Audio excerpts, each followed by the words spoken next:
The hell are you supposed to be?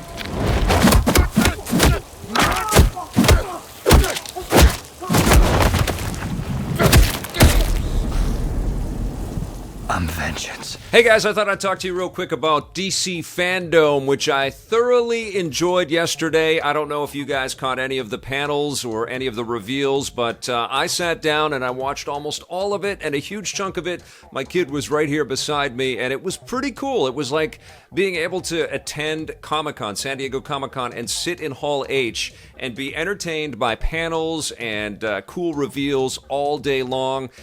There were lots of really, really fun moments and lots of cool sequences. Everything was not live, it was all pre-recorded, and obviously DC Comics has been going through some pretty huge changes recently, so I was wondering how that was going to impact the event yesterday, but honestly, it was really, really well put together, and I was entertained, and I really came away with a lot to be hopeful for, a lot to be excited about, and I'm going to give you guys my top 5 reveals from DC FanDome, but I wanted to hit a few of the other topics because there was so much stuff. And one of the things that I absolutely recognized was that Jim Lee is absolutely indispensable at DC. He has really become kind of like the Kevin Feige figure for DC as a media juggernaut. Even DC Films president Walter Hamada basically said that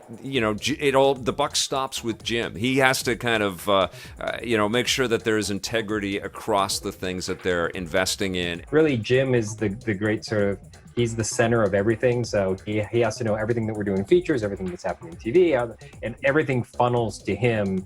And I think that's great that we have this guy who sort of knows the world better than anybody, who can sort of look at it and kind of go and come up and say, wouldn't it be great if Ezra showed up when met Grant? And you don't get that without Jim sort of being sort of at the center of all this. So that was a pretty big deal for me because obviously we've had Jim on the show multiple times over the years. I've interviewed him tons. I've done panels with Jim. And he was one of the big wigs that's kind of left standing in this sort of shakeup that's happening at DC Comics. So it was great to see him.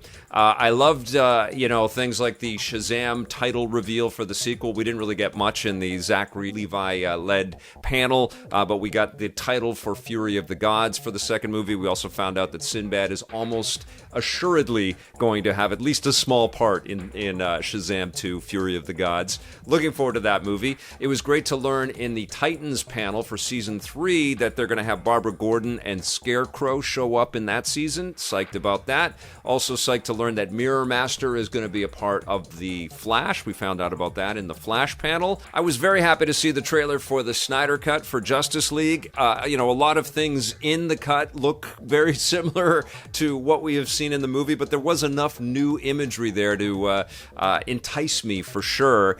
As I tweeted yesterday, live while I was watching everything, is that I'm all over the place with the Snyder Cut because I didn't hate the Justice League movie that went to theaters. I wasn't a fan of Batman versus Superman. I loved Man of Steel. What I am most happy about, though, is that Zack Snyder, he was obviously going through a lot of darkness around this, and he really, really invested his heart and soul into making a movie that he didn't get to make and he didn't get to see realized on screen.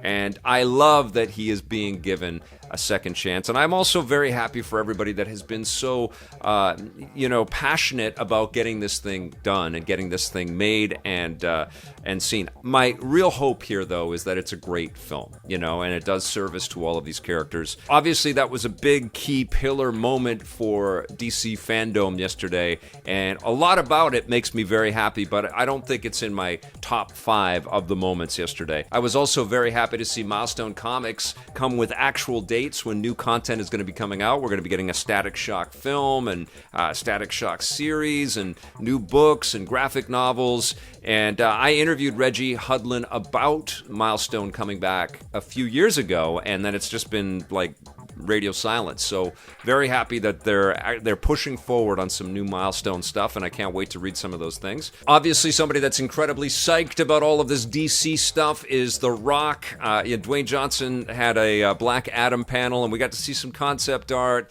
and we got to see his muscles bursting out of his tight sweater. But he's clearly fired up to make this film. He brought on another actor, I forget the actor's name, who's going to be playing Atom Smasher. I love the fact that the Justice Society is going to be a part of this. Can't wait to see how Dr. Fate and Hawkman are represented on screen. I used to read some of those Justice Society books, and I love them. The Rock was dropping some pretty big hints that other massive superheroes from the DC universe are going to be a part of Black Adam as well. So, don't be surprised if the rumors turn out to be true that Henry Cavill will be in there. We also got to see some concept art on a redesign for the Flash suit for the new Flash movie that Andre Muschietti is directing, and Ezra Miller is going to be reprising the role of Barry Allen. I love the look of the suit. Still not convinced that Ezra Miller is going to hold a candle to Grant Gustin, who is my Flash. I just love the guy as Barry Allen. But I love the character, and the suit is definitely leaning in the right direction, because I really don't like the Justice League and Batman versus Superman Flash costume, that armored costume that Ezra Miller wears. It just does not fit the Flash character at all. So I'm psyched about this redesign, which is definitely more in line, with the imagery in my mind of what the Flash should look like. And I hope it's an amazing movie. I really do. I just love that character. Other things that I really enjoyed about DC FanDome were all the interstitial bits. I love the little claymation, cut sequences that are kind of like a Nick Park mini-movie with all the DC superheroes and the little kids voicing all the characters. I thought that was hilarious and so sweet. I liked all the cosplay imagery from around the world. Things that you would kind of predict would be a part of a big event like this. But it made it kind of feel like we were going to a huge con, and it was charming and it was delightful. Okay, so overall, DC FanDome was awesome and a great success, so congratulations to everybody at Warner Brothers and DC. But here are my top 5 things that went down at DC FanDome, and I'm going to start with number 5, which was the Wonder Woman 1984 trailer reveal for the second and probably last trailer we're going to get before the film comes out, which was highly enjoyable. But even more enjoyable for me was the panel. We had Pedro Pascal on there, we had Gal Gadot, of course, we had Chris Pine and Patty Jenkins, and then Linda Carter jumped on board, and it was a love fest for Wonder Woman, who is celebrating or about to celebrate her 80th birthday, the character. And there was just a lot of joy and a lot of admiration and, mad respect going back to the Linda Carter Wonder Woman and the present-day Wonder Woman. I love the first Wonder Woman film, and the first trailer for 1984 blew me away. This second trailer is very fun and very cool, but it's clear that Patty Jenkins and DC and Warner Brothers didn't want to reveal too much. I rewatched the first trailer, and it's just like they added extra frames to a lot of the beats that they show off in the first trailer. But we do get to see the cheetah's new costume, and Kristen Wiig was obviously a great part of the panel as well. And she looks like she's going to be a lot of fun.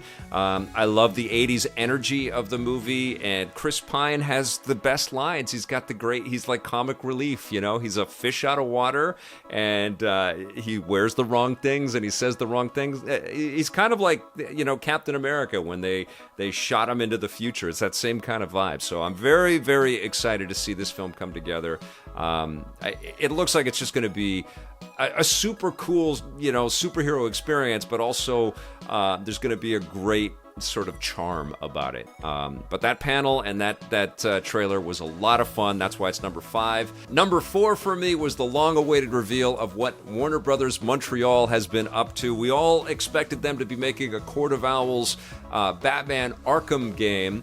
And it's kind of that, but it's not. It's called Gotham Nights, and it's a cooperative experience where the key idea is that Batman has been killed. He's dead. If you're watching this, I'm dead. at the beginning of the trailer, and so you have to play as the Bat family and conceivably solve the mystery of his death and take care of all the bad guys in Gotham City in the meantime. It's a cooperative game, so you can join up with people and play together, which is pretty cool, and you get to play as Robin or Nightwing or Batgirl or the Red Hood. Red Hood is shooting a lot of stuff, which always makes me feel weird in anything kind of tangential or related to the Batman kind of vibe in the Batman universe. I don't like guns on the heroes in the Batverse. You know, this is a character and an ethos about outwitting opponents and then beating them down if you have to, but shooting them just feels a little weak. So I won't be playing as Red Hood. I don't want to have handguns, but the other characters have great gadgets, but more than anything, awesome acrobatics. My daughter's already called that she's going to be playing as Batgirl when we play the game together.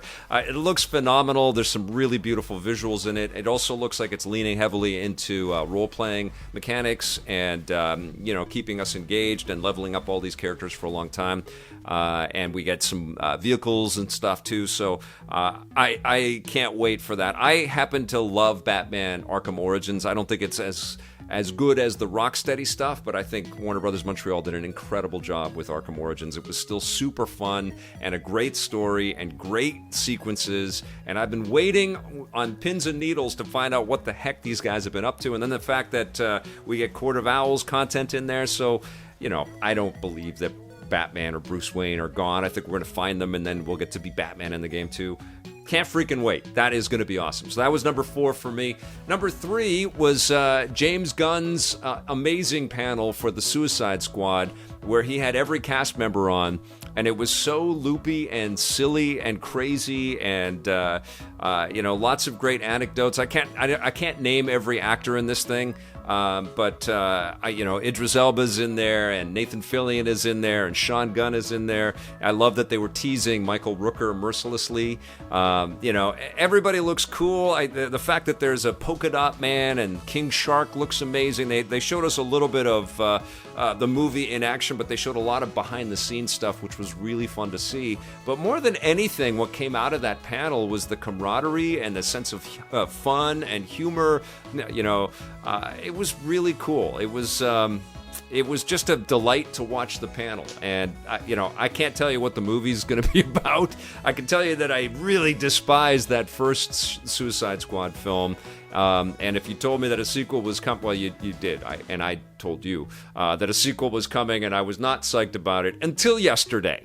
Until I actually saw it. Even though James Gunn's got great pedigree and I love the Guardians of the Galaxy movies, it wasn't until that panel and seeing some of that footage and seeing the hype and hearing that this is going to be, a movie with more special effects in it than a lot of other massive movies with massive special effects combined, is firing me up. And Suicide Squad is also my number 2, but it is the video game. We have finally got to see what Rocksteady has been up to for so long. It's called Suicide Squad Kill the Justice League. It was a pre-rendered sequence where we got Harley Quinn and King Shark and Captain Boomerang and Deadshot, and everybody's kind of kibitzing. I never miss. Never miss. Yeah, we bloody know. You never shut up about it. And talking back and forth, and Harley Quinn's super funny. I don't know who the voice actor is, but it was great. Great script, really cool. There's all kinds of chaos and explosions going on. King Shark's a lot more intelligent than you would expect him to be. And then all of a sudden we see Superman, and he looks very different than you would expect Superman to be. You see the fear in everybody's faces, and then you see that they are even more scared when they see what's happened to Superman's eyes. So presumably, because we did get imagery of Brainiac's big ship there, presumably there's been some kind of infection that's happened on Superman, and Amanda Waller has called these villains together to take down a corrupted Justice League. With Rocksteady's talent behind something this big and this huge, I can't freaking wait. And we do have to wait. It comes out in 2022. I love the fact that they're going hard on the next-gen consoles. This is going to be PlayStation 5 and Xbox Series X. and whatever else is kind of compatible or comparable to that at the time. So yeah, incredibly fired up. It was one of the showstoppers of DC FanDome. And Rocksteady hasn't let me down yet. Can't wait for Suicide Squad Kill the Justice League. And I know you guys have predicted what my number one from DC FanDome is. Yep, it's the Batman. And we had a long time with Matt Reeves on stage. He really talked up the movie, and you can see kind of what got him the gig. The passion, the eloquence, the intelligence, the empathy for what we all want to see on screen from Batman. The fact that he referenced Darwin Cook and Frank Miller's Year One and kind of set the tone that this is a Batman Year Two was all wonderful. And honestly, it went on for a long time. Aisha Tyler did a great job interviewing him, and we got a lot of kind of detail and a lot of his reasons for why he wanted to go in certain ways. Obviously, Matt Reeves wants to build something that is unique to him and unique to his vision. Got a sense that that's also what Robert Pattinson wants out of this. And Robert Pattinson actually, kickstarted the panel and sort of introduced everything. It all culminated with a nice, tasty tease of the film. And only 25 to 30% of the movie has been shot. So we didn't get a really, huge look at the scope of the film, but we certainly got a sense of the flair and the style. And it's very grounded and very gritty. It's hyper real. It feels like we got a few shots of the Batmobile. We got a crime sequence. We got a really twisted look at the Riddler, who's using packing tape around a victim.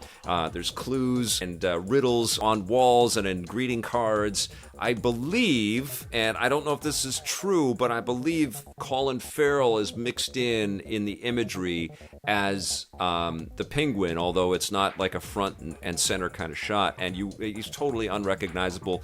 Might be totally wrong, but I was obviously scanning the internet, and that popped up, and it could just be a total rumor, but it would be crazy if it's true. There's clearly a lot of mystery in the frame, and there's lots to see.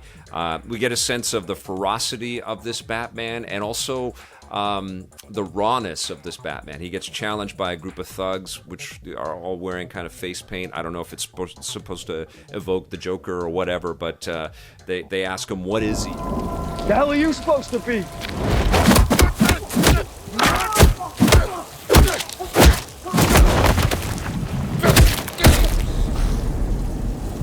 I'm vengeance. He just beats down one of the goons, and it's shocking.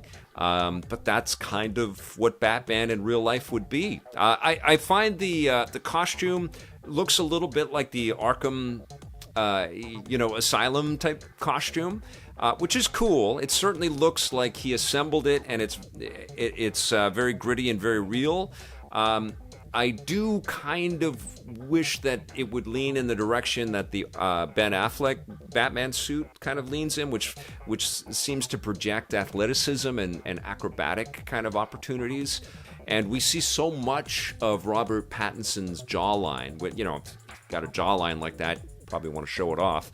And he's a very handsome dude, but it feels like we're seeing so much of his face. I feel like they should have clamped down a little bit. But, because this is year two, I get the sense that we're probably going to see an iterative process on the costume even within this film, and then the opportunity for sequels, and the word is that this is going to be a new trilogy. It's weird that it's disconnected from everything else that DC is working on, but I don't care. I mean, if it's an awesome film, and we've got Zoe Kravitz in there as Catwoman, we've got a few glimpses of her, and Jeffrey Wright as Commissioner Gordon looked incredible.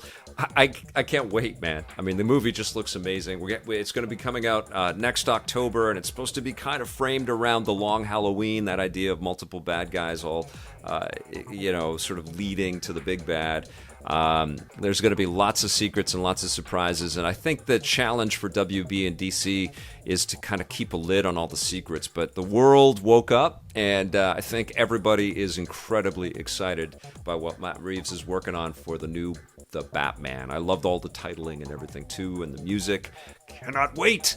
So yeah, DC FanDome, congratulations. That was a huge success. And honestly, it's been a crazy, weird year, and so many entertainment companies have been having to, pivot and work out streaming strategies. But this was really special because it went on for so long, and they even had another day planned, and they were going to do. Today was also going to be a day, the day that I'm shooting on this. I don't know when you're going to watch this, but they thought, oh my God, it's too packed, and so they've moved that into September 12th. So I'll catch up with the next day of DC FanDome, and I'll put a video together then as well. But yeah, I was very entertained and very happy, and now I am incredibly excited, and we'll just have to wait. So I'll just be waiting right here in my basement. Thanks for watching, everybody. I'll be back with new content before you know it, and until then, play forever.